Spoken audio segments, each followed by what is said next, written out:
Hello everyone, welcome back to my new vlog. সবাই কেমন আছো? আশা করি সবাই ভালো আছো। আজকের ভ্লগটা মূলত আসলে আমাদের ডেইলি লাইফ নিয়ে কানাডার। সো খুবই ছোট্ট একটা ভ্লগ, আশা করি আপনারা পুরাটাই দেখবেন। আজকে আমরা সকাল সকাল এই ছোট্ট বেবিটাকে নিয়ে বের হয়েছি, কারণ ওর আজকে দুঃখের দিন। অবশ্য ওর দুঃখ শেষ, কারণ আমরা ওকে অলরেডি ভ্যাকসিন দিয়ে নিয়ে যাচ্ছি। আর অ্যাজ অলওয়েজ আসলে কানাডার ওয়েদার নিয়ে নতুন করে বলার কিছু নাই। আপনারা যারা জানেন বা আমার আগেকার ব্লগ দেখছেন, আমি কিন্তু কানাডার রেজাইনায় থাকি, আর এখানকার ওয়েদার কিন্তু শীতের ভেতরে খুবই ভয়ঙ্কর। কিন্তু আপনারা দেখতে পাচ্ছেন গাড়ির ভেতরে সে খুব আরামে আছে। সো বেসিক্যালি আমরা বাহিরের দৃশ্য খুব এনজয় করতেছিলাম। একটা কথা আপনাদের সাথে শেয়ার করা হয়নি এখনো। আজকে আসলে আমরা একটা দাওয়াত খেতে যাব। তো আমরা আসলে যেখানে দাওয়াত খেতে যাব ওদের জন্য কিছু একটা কিনে নিয়ে যাব। তো আমরা আসলে এখন বেসিক্যালি গ্রোসারি স্টোরে যাচ্ছি। আমাদের নিজেদের জন্য যদি কিছু লাগে আমরা সেটাও নিয়ে নিব, আর তারপর যেখানে দাওয়াত খেতে যাব তাদের জন্য কিছু না হবে। আর বর্তমানে বাহিরের ওয়েদার হচ্ছে -30, তাই রাস্তাঘাটে খুব একটা মানুষ ছিল না। তবে বাংলাদেশেও যত ঠান্ডা পড়তেছে, আমি শুনলাম আমার ফ্রেন্ডসদের কাছ থেকে যে নাকি বাংলাদেশেও কিছুদিন পর থেকে স্নো পড়া শুরু হবে, এত এত ঠান্ডা। কিন্তু আমাদের এখানে যেটা হয় যে বাহিরে আপনারা যত ঠান্ডা দেখতে পারতেছেন, এখানে কিন্তু মানে এই যে গাড়ির ভেতরে, বাসার ভেতরে, মলের ভেতরে আমরা যেখানে যাব সব জায়গাতেই কিন্তু হিটিংটা থাকে। তো আমাদের আসলে ওই দিক থেকে এতটা কষ্ট হয় না। বাংলাদেশে যেহেতু আসলে শীত প্রধান দেশ না, এইগুলা হচ্ছে শীত প্রধান দেশ, তাই আমরা এখানে সব সময় হিটিং এর সিস্টেমটা খুব বেশি ভালো। বাংলাদেশে কিন্তু কোনো হিটিং এর সিস্টেম নাই। এই জন্য আমার যেটা মনে হয় যে বাংলাদেশের মানুষরা আসলে শীতে একটু বেশি কষ্ট করে, তাই না? কারণ এখন যেহেতু অনেক বেশি শীত পড়তেছে, মানে 5-6 পর্যন্ত নামতেছে, এইটাতেও আসলে আপনাদের অনেক ঠান্ডা লাগতেছে, কারণ বাসার ভেতরে আপনারা আসলে ওই পরিমাণে হিটটা পাচ্ছেন না। So it does make sense. So আমরা দেখতে দেখতে গ্রোসারিতে চলে আসলাম। আমি মানে জানতাম না যে আমরা আসলে গ্রোসারিতে যাব। আমি ভাবছিলাম যে হয়তো আমরা ডিরেক্টলি এখন বাসায় যাব, পরে গ্রোসারিতে যাওয়া হবে যখন আমরা দাওয়াত খেতে যাব তখন। বাট তার আগেই যাওয়া হলো। এই তো আমরা অলমোস্ট চলে আসছি। এখন আমরা গাড়িটা পার্ক করব।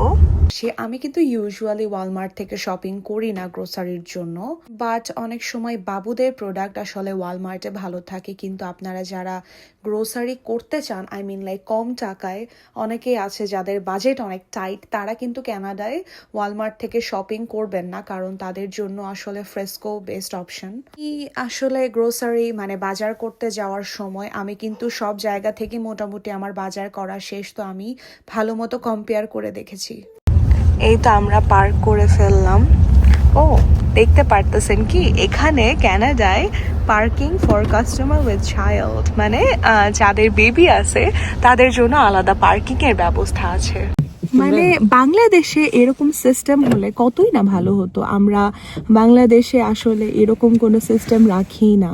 এই জন্য বাংলাদেশে অনেক মায়েদের, অনেক মা যাদের নতুন বেবি আছে তাদের কিন্তু একটু কষ্ট।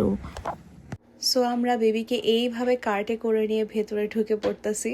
আর একটা জিনিস আমি অনেক বেশি নোটিস করি, বাবুকে আমি এইভাবে কার্টে করে নিলে কেন জানি বাহিরের দেশের এখানকার সবাই এটা অনেক পছন্দ করে।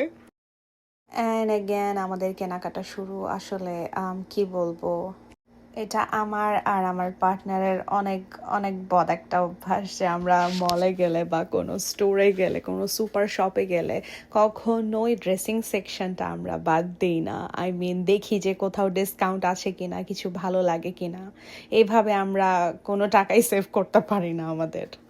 আর এখানকার প্রত্যেকটা বাবা মায়ের জাতীয় একটা জায়গা, সেটা হচ্ছে এই ডাইপারের সেকশন। আর বিশ্বাস করেন ডাইপার এখানে এত এক্সপেন্সিভ, কি বলবো আল্লাহ। আমরা ইউজুয়ালি হাগিসটাই লাইক করি, তো আমরা ওটারই বড় বাল্কটা নিয়ে নেই। তো আমরা আজকেও এটাই নিয়ে নিছিলাম। আমরা ডাইপার কিনতে আসবো আর বেবি সেকশনে অন্যান্য কিছু চেক আউট দিব না, তা তো অসম্ভব। তো আমরা বেবির জিনিস দেখতে দেখতে এটা ওটা দেখতেছিলাম যে কিছু এক্সাইটিং কিছু পাই কিনা। আর তারপর আমরা আবার বেবি ড্রেসিং সেকশনে চলে আসছি। লাইক আজকে কিন্তু আমাদের ড্রেসিং বা অন্যান্য কিছু কেনার কোনো প্ল্যান ছিল না, বাট এটা হয়তো সব বাবা মারই হয়। তাই আমরা দুইটা ময়শ্চারাইজার চুজ করছিলাম, পিঙ্ক অ্যান্ড ব্লু কালার। বাবুটা বারবার আসলে পার্পল কালার দেখতেছিল, তো আমরা ভাবলাম ওকে আমরা পার্পল কালার ময়শ্চারাইজারটাই নিব ওর জন্য। আর আরেকটা কথা, পার্পল কিন্তু আমার অনেক পছন্দের একটা কালার। তারপরে আমরা আমাদের এটা ওটা কেনাকাটা করতে লাগতেছিলাম, আমাদের ডেইলি কিছু জিনিসপত্র যদি কিছু দরকার হয়। তারপর আমরা যেখানে দাওয়াত খেতে যাব তাদের জন্য আসলে কি নিব এটাই ভাবতেছিলাম। পরে আমরা ভাবলাম যে আচ্ছা, ওয়ালমার্টে কিন্তু এখন এখানে খুব সুন্দর সুন্দর লাড্ডু পাওয়া যায়, আবার কিছু সুইটস জিনিস খুব ভালো, তো আমরা সেগুলাই নিয়েছিলাম ওদের জন্য। মানে সিরিয়াসলি বাংলাদেশের লাড্ডুর মতো বা মানে মিষ্টি জাতীয় জিনিসের মতো এত মজা যেহেতু হবে না, বাট আর কিছুই করার নাই, তো আমরা এখানে ওয়ালমার্ট থেকে এগুলাই খাই। যাই হোক, আমাদের শপিং শেষ, এখন আমরা বের হচ্ছিলাম এটা সেটা নিয়ে আমাদের প্রয়োজনীয় সব কিছু।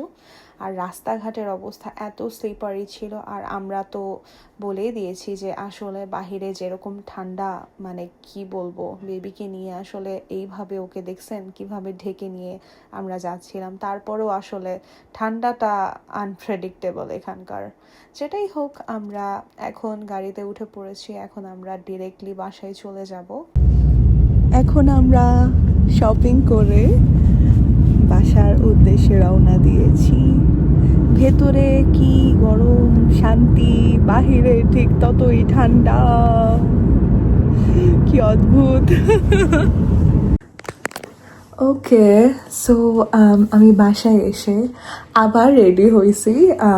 সো এখন হচ্ছে আমার ওই ফ্রেন্ডের বাসায় দাওয়াত খেতে যাব, বলেছিলাম না আজকে আমার দাওয়াত আছে। সো ইয়া, চলে যাই। ছোট্ট বেবিদের নিয়ে আসলে নতুন বাবা মার সত্যি অনেক কষ্ট হয়। এই যে আমরা রেডি হয়েছি, এখন ওর ক্ষুধা লাগছে, তো আমরা আসলে রেডি হয়ে ওকে খাওয়ানোর চেষ্টা করতেছিলাম। বাবুটা ঠিক খাইতেও যাচ্ছিল না, কি একটা অবস্থা দেখেন। যাই হোক, এখন কিন্তু বাজে মাত্র 5:30টার মতো। এইরকম সময় এত অন্ধকার হয়ে গিয়েছে, আসলে শীতকালে এই জিনিসটা হয়, খুব বেশি তাড়াতাড়ি রাত হয়ে যায়। দিনটা যত ছোট রাতটা তত বড় আসলে এখানে। যাই হোক, আমরা দাওয়াতে চলে আসি। এই যে আমার বান্ধবী, এটা ওর হাজব্যান্ড, আর এই যে দেখতেছেন আমাদের ছোট্ট লিল্লু ওর কোলে। ওর আবার পাত্তা পাইলে খুব ভালো লাগে, খুব ইজিলি ওই হচ্ছে সবার কোলে যায়।